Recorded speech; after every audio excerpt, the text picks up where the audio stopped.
Okay, great. Thank you. Right, good afternoon, everyone, and thank you for joining us today. You'll see me sort of looking at you and all half on script. So thank you very much, Helen, for a script that makes sure we stay on point and stay on time. But we are all here today because we have a shared interest in disability data and a real passion to understand how we can use data, collect it, analyse it, and ensure that we can therefore make improvements in our workplace, ensuring that everyone feels included and we create an environment to thrive. My name's Karima. I work for Thames Water and I'm co-chair of the Lain's Hiring and Skills Working Group alongside Janet, who I will introduce shortly as one of our speakers. We've got quite a jam-packed agenda today, and disability is a very broad subject, as we found out over the last few years through our own journey of starting to unpick this topic. And what we're really going to focus on today is the importance of workforce disability data and learn from some great practices that are already out there in the field.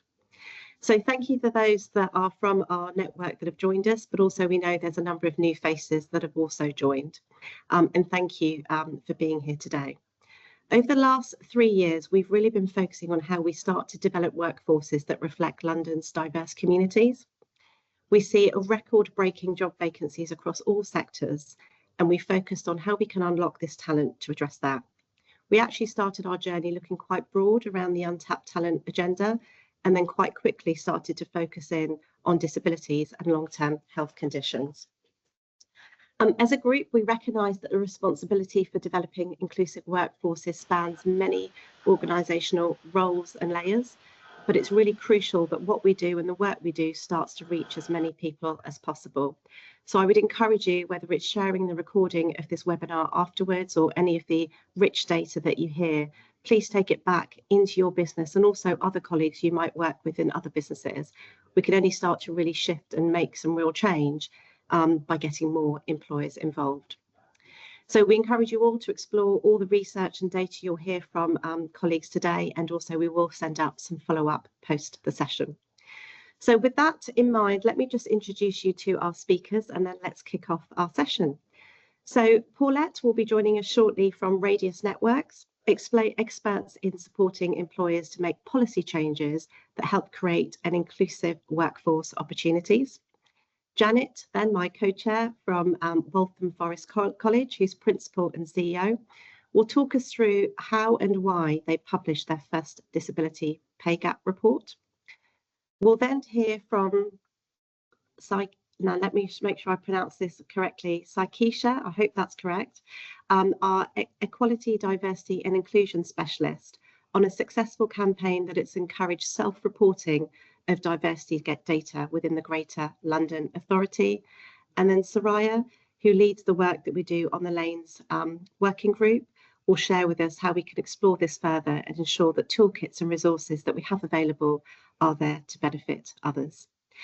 It is a jam-packed agenda, so we will aim to finish on time, but also appreciate there might be some questions that colleagues would like to ask. I'd encourage you all to pop your questions in the chat. I know some of the speakers will aim to respond to those if they can, and if we have time at the end, we will absolutely start to address those with the speakers we have today. And if we run out of time, we'll be sure to take those questions away and respond back to this group. So on that note, thank you again for joining, and let me hand over to Paulette.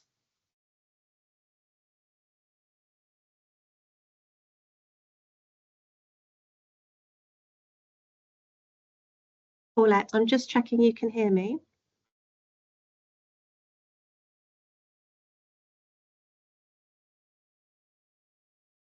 Okay, I know there was a challenge with the invite, Helen, wasn't there? Shall I just quickly check whether she's in the meeting? And if not, I'm wondering, in the interest of time, Janet, if I can give you the heads up, we might come to you and then aim to come back to Paulette, if that's okay.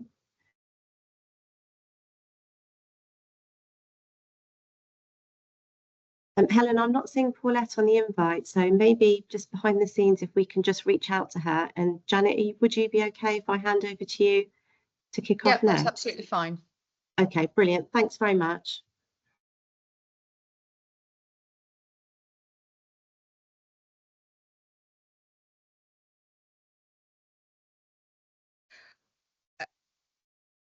Welcome, everybody. My name's Janet Gardner, Principal and CEO of Waltham Forest College. And as Karima mentioned earlier, I co-chair the Hiring and Skills Group, which is part of the London Anchor Institutions Network with the GLA. So really delighted to be here today and just to share our journey at Waltham Forest College with you. Next slide, please.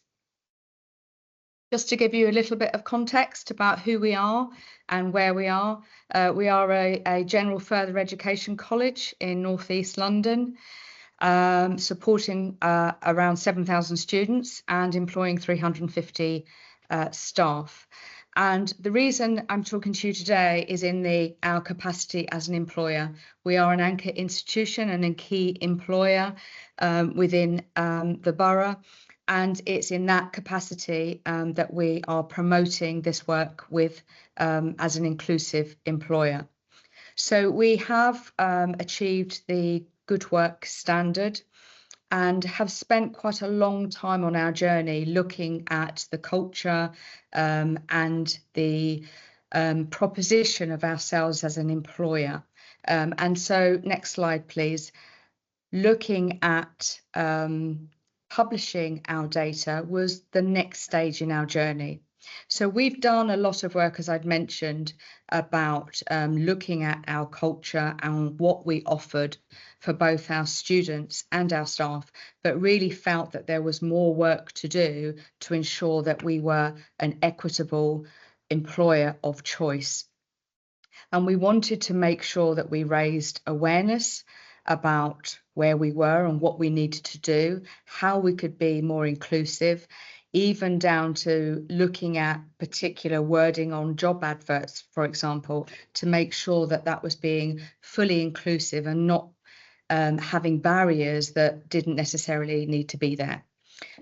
We also felt that it was important that we wanted to publish our data because we needed to make a very firm commitment and be transparent about our intention of where we were and what we wanted to do going forward. And so for us, it was really important to make that commitment to drive that action to further improve. We are, as I mentioned before, an anchor institution, and actually within the borough of Waltham Forest, we are the third largest employer.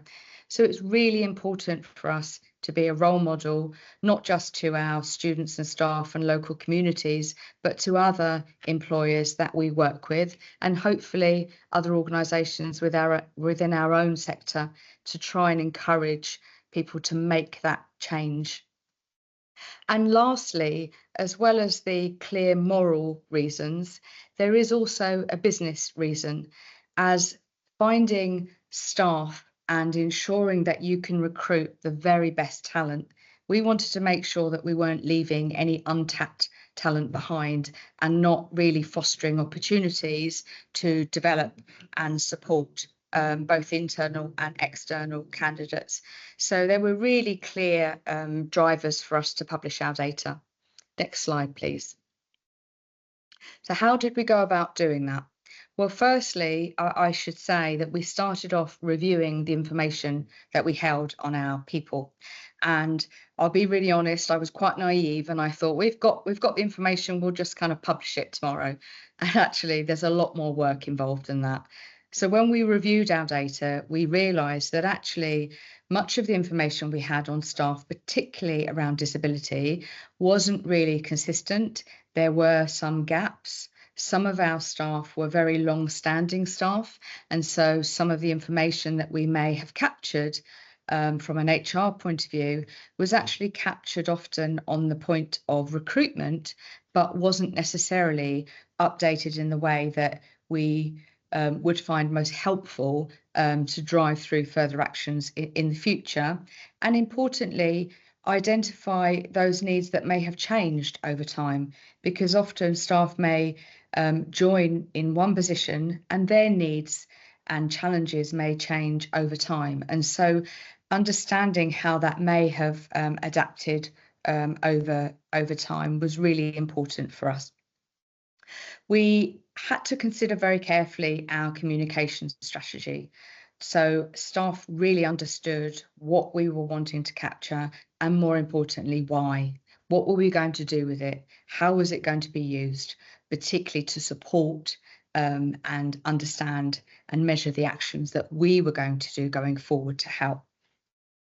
We considered our words carefully, and we learnt a lot from the work on the hiring and skills group and the other organisations that have supported in that, with understanding even things like don't ask staff to declare.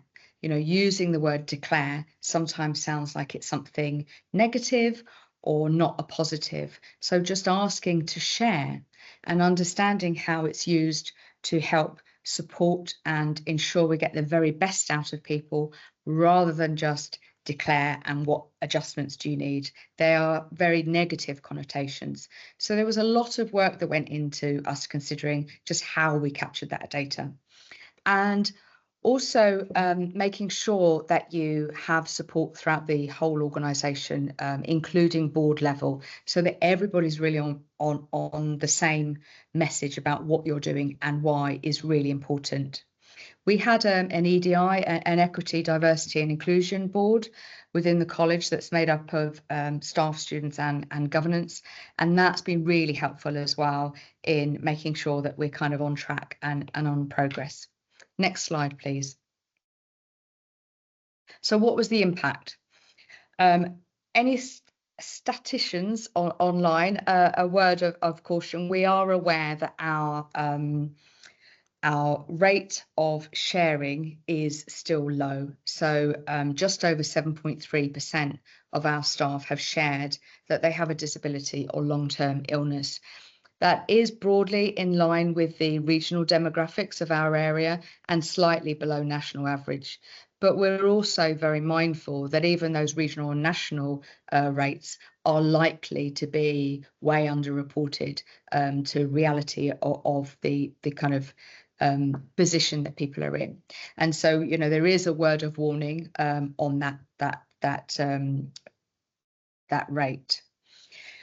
From the first year that we published 2 years ago, actually, we've had quite a significant shift in both the numbers that have been willing to share, but also in the rate of pay, both from the median and mean rate of pay for disability gap. And that's really gone from a negative gap to a positive gap. What that means, in essence, is those members of staff that have shared that they have a disability, on average, earn more than their counterparts across the organisation. But I'm very mindful that that can be skewed when it's such a small number. So that's something that we continue to work on.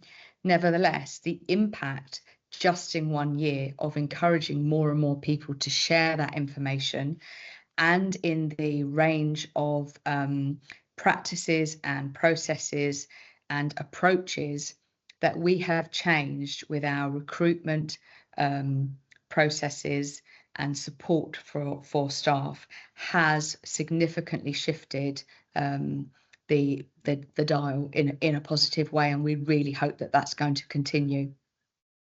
Next slide, please.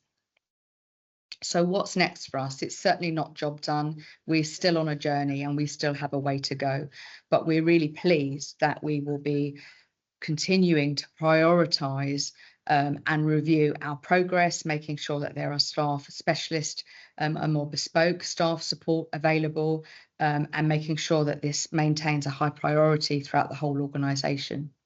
Next slide, please.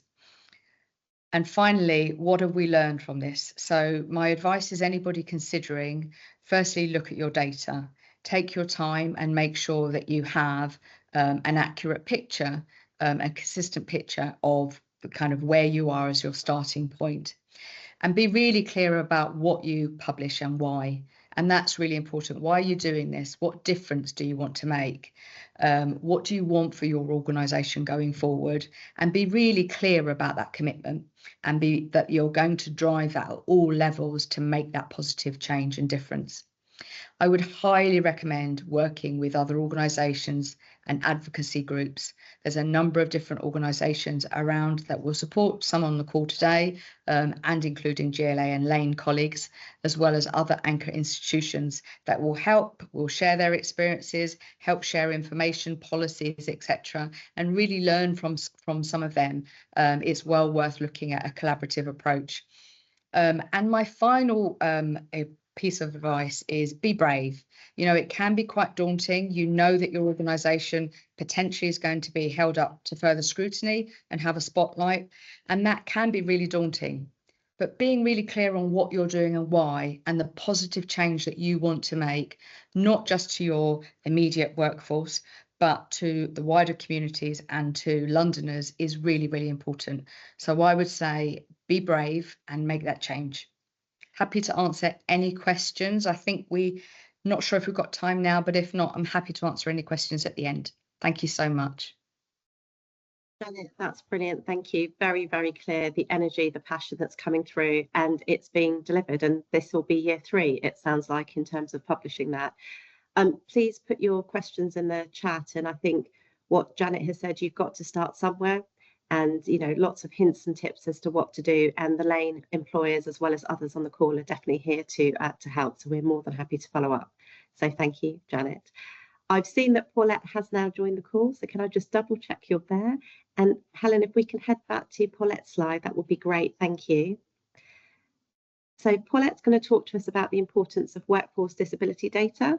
And Paulette, just checking you can hear me, and I shall hand over to you. Yeah, okay. Thank over you, to you. Karima, Thank yes. you. Yes, I can absolutely hear you. And I'm really thrilled, actually, that I came in to hear Janet's bit, because it's always great to hear when someone's making this work, because it is difficult. And contrary to the title that's on the screen, I'm not really going to tell you about the importance of gathering data. I think Janet's just done that really superbly. But if you go to the next slide, you'll see what I'm going to do is just share a handful of personal insights, because I guess, dare I say it, I've been there, done that, and got the T-shirt. Sometimes stop people having the T-shirts as well. So I'm just going to share some of the things that I've seen that's easy to make mistakes on, but also give some top tips at the end, if that's okay. Although I do believe you've got an amazing resource forthcoming that will probably give them far better than me. So on the next slide, I've set out some of the things that we all know that gathering data is important, but what are the things that we often stumble across? And I'm not going to read them out there. I'm going to leave them on the screen while I share a couple of stories. But the first thing I want to say, and I thought Janet put this really well, that gathering disability data is not the same as gathering data for all the other protected characteristics. There are some that are complex, but disability data is inherently complex. I actually stole that phrase from a report that was published last year by Deloitte. And I think we have to keep in mind that we are trying to do something difficult. If it was easy, we'd all be publishing disability pay gaps all over the place. But it isn't that easy. And it is difficult because it is more subjective. As Janet said, people's conditions change over time. How often are you going to update your information? And therefore, some of the data is likely to be underrepresented in that particular Deloitte report. And I can find the link and post it later on if you wanted it. Very interesting. Someone said one of the stats in there is that 9 out of 10 of their respondents were very happy to share their disability or health condition, but not necessarily on their HR record. They're very happy to share with their line manager or with their employee resource group or a colleague. So that's not the barrier, but sometimes sharing it on your official records where people might fear discrimination or fear that there's a lack of transparency can be very difficult. And often people don't even consider themselves to have a disability, or their condition may be one that they would subjectively say, I don't believe I should answer that question. So it is very difficult. And if you don't know why you're being asked for that information, that's one of the most common mistakes, is not explaining why. And Janet explained very well why the data is helpful. But when you're setting out to do this, consider that you want, is it that you want to publish your pay gap, your disability pay gap? And why do you want to publish it? Is that so you can address it and put steps in place to actually respond to this? Is it so that you can recognise the barriers to people thriving and growing within their organisation? Is it about supporting people on their own progression within the organisation, or retaining them in the workplace, or providing reasonable adjustments or accommodations? So not making that clear about why is one of the most common mistakes, and I've certainly fell foul of that myself. So the narrative, the story that you build is so important. Now, often you do it out of good intent, and when I was talking to Helen about this, I reflected on a story that I'd been part of, or I'd seen, and it was someone coming into the organisation with a visual impairment. They came in on an internship and got promoted onto the apprenticeship programme. And to start off with, it was all great. They had a really supportive line manager on their first rotation. Their basic adjustments were put in place. But in their second rotation, they shared quite openly that they had got a visual impairment right from the start, and everything was going well. On their second rotation, their line manager didn't really understand what needed to be done for this individual, and they were part of a team, but their equipment was set up away from their colleagues. And they were a young person coming into the organisation and felt left out. They weren't part of the banter. They weren't part of the great ideas that were coming out of the team, and therefore they were also forgotten when great pieces of work were being doled out. They couldn't demonstrate their enthusiasm and the skills and talent that they were bringing to the organisation, and this had a really negative impact on their own well-being as well. And I think it's about demonstrating that you take a holistic approach to disability inclusion. Disability data is just one part of that.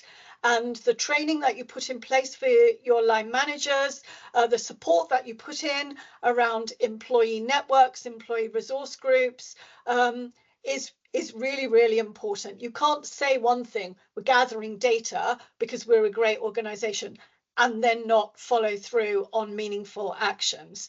And just if we go on to the next slide, I just sort of share some thoughts about how we might respond to some of these things. Firstly, and I'm going to end where Janet, I'm going to pick up where Janet ended, be brave. Just take a step forward and do something, but be really transparent about why you want the data and what you're going to do with it. Try and be more joined up when you do it. Now, another very, very real example where people are asked when they join the organisation to share their data, to share their self-identify their protected characteristics. But interestingly, they might share it then, but then they're asked again, which might be a completely separate HR system for your adjustments. And then they're asked again for an anonymous or so-called anonymised staff survey. And then they're asked again if they're going to go on a specific training or development programme. And all of these opportunities to ask mean someone has to be brave in providing that information. And it means that the organisation doesn't look joined up. Now, having said that, don't not do it because you want to get everything organised, but be realistic about what you're starting and what you're starting with, and just gather one bit of information, but don't bombard people all the time. And the final thing that I want to pull out of this bit, and then I'll stop, is, or I'll give you my top tips, is this bit about role models and senior leaders. This is something that I've seen really, really powerfully. If you have someone senior in the organization who advocates for sharing your data, for sharing your information, for self-identifying, other people may follow. If you get senior leaders who don't want to share, then why should you as a colleague? And to get meaningful data for something like a disability pay gap or progression, you need about 70% of your employees to identify. Now, that to self-identify, that doesn't mean they have to identify with the condition, but they have to say, no, I don't consider myself, or no, I prefer not to say, or yes, I do consider myself to have a condition.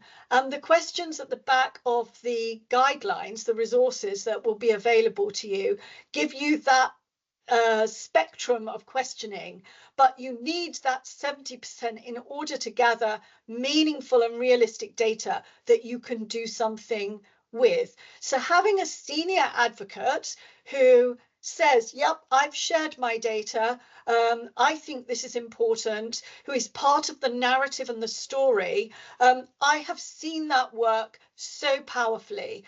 The other thing aligned to that is harnessing the power of your employee resource groups or colleague networks. Because if they are engaged with you as you gather data, you need everyone who's a member of a network to complete that data. And that, I can guarantee, that's a way that your figures will go up to 70% self-identification. So you have to engage them, but to do that, you have to I've put near the bottom here, you said we did. You have to show that you're actually acting on what you're, the data that you're gathering. If it's qualitative data and you're listening to your colleagues, what's changing on a result as a result of that? What's the feedback loop? Because you have to build trust to encourage people to share more data. And I worked with an extraordinary disability, mental health and neurodiversity employee resource group, and they were completely behind the campaign to gather data, a self-identification campaign. They encouraged their members to complete that information because they were able to show that the organization was supporting wider disability inclusion. They wanted to put a mentoring program in place and a storytelling campaign. Both of those were supported by the organization. So you're matching your ask for data with response and actions, and the combination of two of those are really powerful, and that's the most positive way you're likely to get more people sharing. And so I leave you with one final slide. It should be very simple. These are, if I was doing it again, these are my top tips. Take a joined up approach to how you're gathering your data. Make sure that you're not asking in multiple ways and confusing people. Do it at all stages of the colleague journey, but be joined up there. Engage your advocates at all levels, from senior leaders and your employee resource groups. And then make sure you report back. Be transparent. How are you responding to this data? And I did just scribble something down that I'm going to steal from Janet here, if I can, which is, just remember, the job's not done. Gathering data and gathering disability data is not a one-off hit. It's not what you do in 2025. This has to be part of something that is sustained action. The job's not done then. And do start somewhere. There's your guide. Thank you. Brilliant. Thank you very much, Paulette. Just That's on great. time, I think. Thank you very much. Right. Shakisha, and I do hope I've pronounced it correctly, Shakisha's here from the GLA, and she's going to talk us through how they've successfully increased self-reporting and made efforts to reduce any stigmas. So over to you. Thank you, and good afternoon, all. So yeah, I'll be talking to you about the steps we have taken at the GLA to improve disclosures, and this was informed as part of our pay gap reporting. So we have noticed over the years that through our reporting that levels of disclosures have reduced, and as part of that, we put together, I've led an effort to improve our disclosures with a target of reaching 90% for ethnicity and disability. And in putting together this improvement plan, I used data analysis to pinpoint and target groups for improvement, as there's no point employing a broad approach when if you can identify where there are issues in your workforce, you can develop targeted interventions that can actually address and engage with those groups. As part of that, required identifying barriers and implementing changes to improve accessibility to systems, but also addressing misconceptions, and then putting together a plan of action that is also live and responding to data insights as and when they are retrieved. Next slide, please. So in analysing disclosure data, and what I mean by that, and I do say disclosures when I'm talking about it, but to the workforce, it is sharing of diversity information.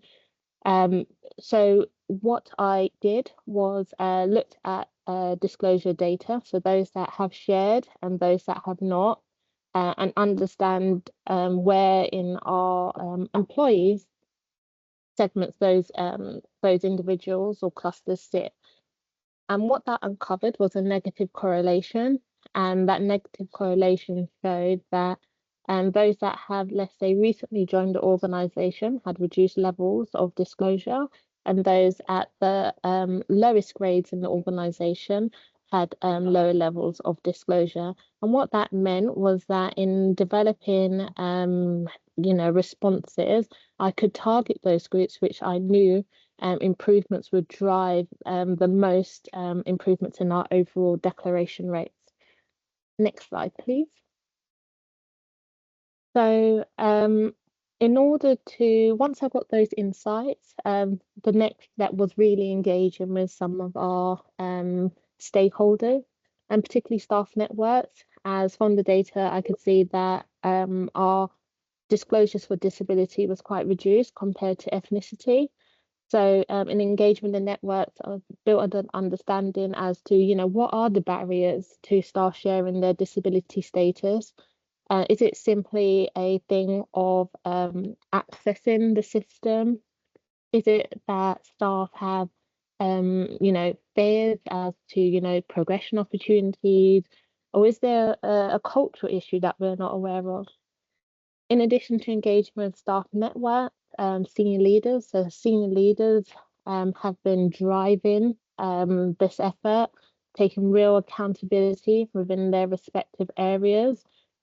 Because of course, as you know, one person cannot be leading the change. This change needs to be led at all levels across the organisation. And then internal communication channels, so utilising different channels to ensure that we are targeting a wide range of staff through blogs, through news articles, through corporate newsletters, and then from there, direct engagement. So direct engagement with those areas within the organisation whereby there are reduced levels of disclosures. And what that looked like in practice was engaging with units and teams to one, build understanding as to, is there an issue? And if there is, what is it?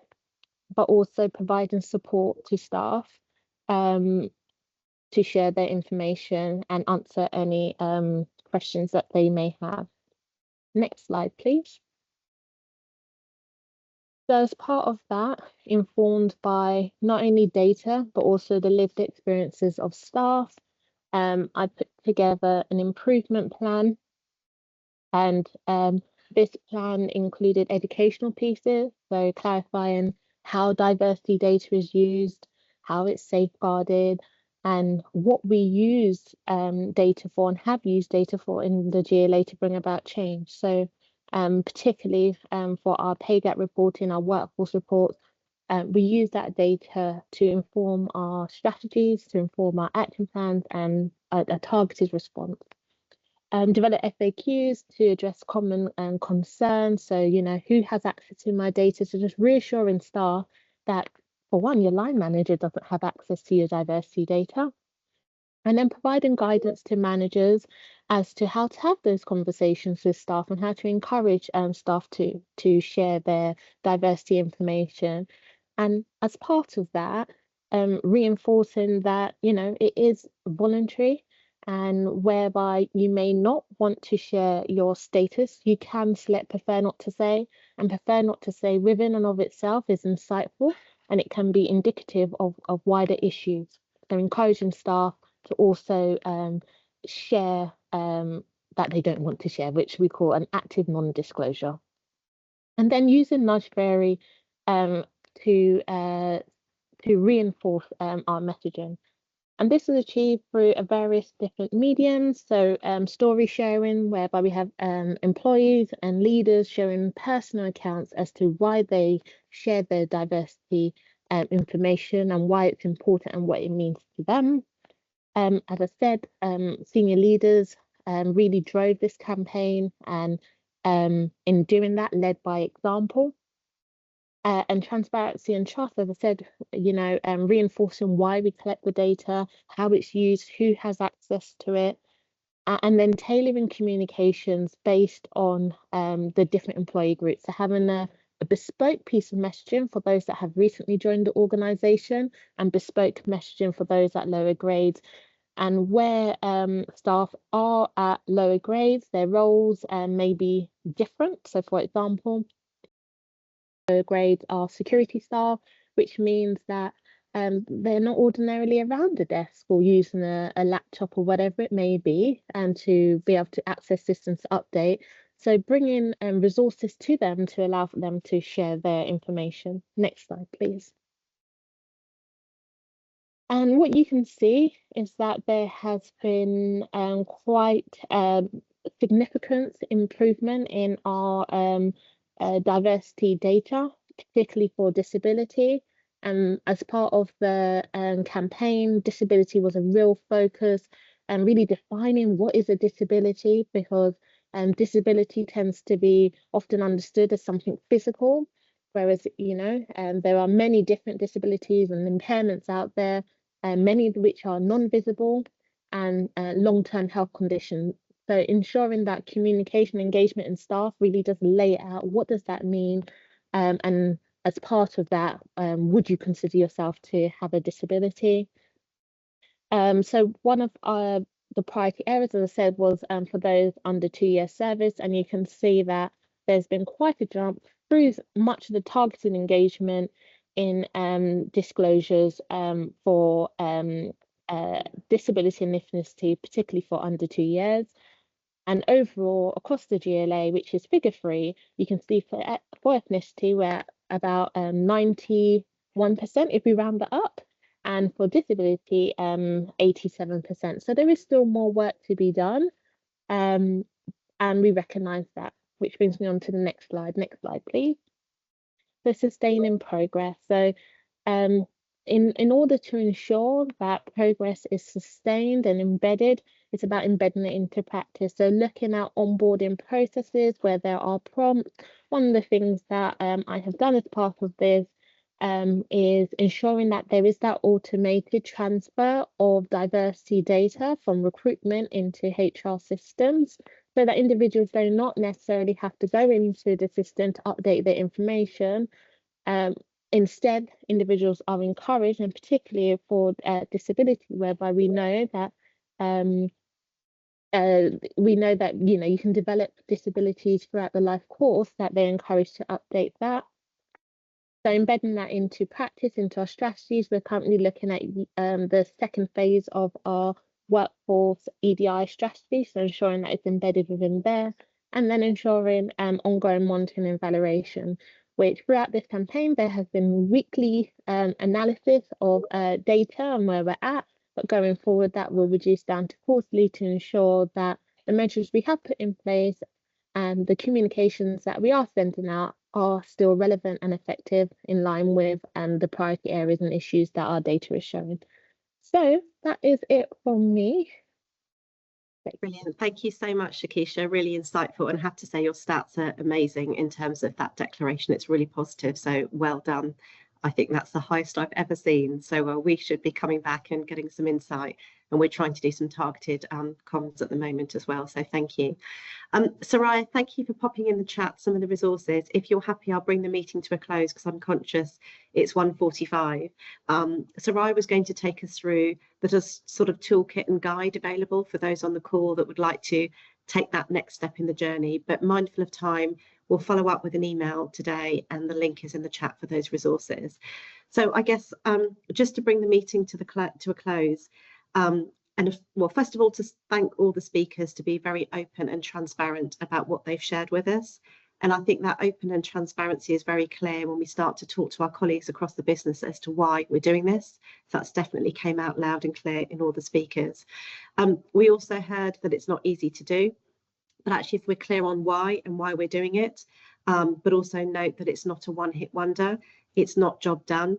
And I heard a stat actually through our Lain group about 1 or 2 years ago that fewer than 20% of people are born with a disability, but gain a disability later in life. Over 80% do, and that stat is quite a significant stat there. So job is never done. So open and honest, why we're doing it. It's not easy to do. Be clear on why we're doing it. Engage with the right people. Think about your targeting and engagement comms plan. Use role models that might be happy to share their stories as to why. Reach out to other colleagues, whether it's people on the call using our toolkits to get advice and advisory on how to do this. And I'm going to close with Janet's words: be brave and lead the change. So thank you very much for joining us today. I hope you found that insightful. It really was for me, and please use the resources and do connect with both Janet and I if you would like to find out more about the work that the Lain Hiring and Skills Group is doing. And we're always looking for members to join to help share more of the knowledge and the great work. Thank you very much. Bye-bye.